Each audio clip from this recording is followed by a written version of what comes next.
أعوذ بالله من الشيطان الرجيم.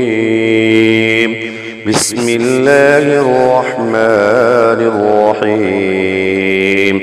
يا أيها المزمل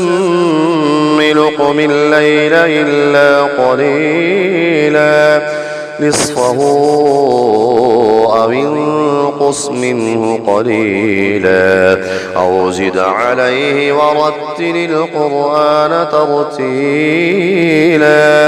إنا سنلقي عليك قولا ثقيلا إن ناشئة الليل هي أشد وطئا وأقوم قيلا إن لك في النهار سبحا طويلا واذكر اسم ربك وتبتل إليه تبتيلا رب المشرق والمغرب لا إله إلا هو فاتخذه وكيلا واصبر على ما يقولون واهجرهم هجرا جميلا وذرني والمكذبين أولي النعمة ومهلهم قليلا إن لدينا أنكالا وجحيما وطعاما ذا غصة وعذابا أليما يوم ترجف الأرض والجبال وكانت الجبال كثيما مهيلا إنا أرسلنا إليكم رسولا شاهدا عليكم كما أرسلنا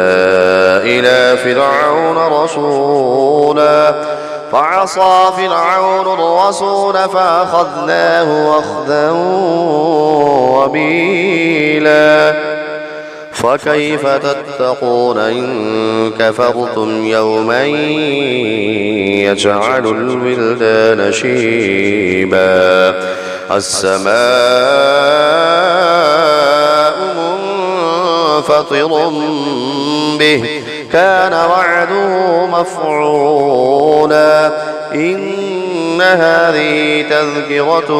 فمن شاء اتخذ إلى ربه سبيلا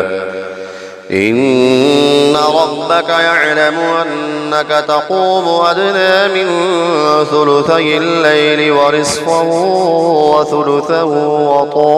وطائفة من الذين معك والله يقدر الليل والنهار علم أن لن تحصوا فتاب عليكم فاقرؤوا ما تيسر من القرآن علم أن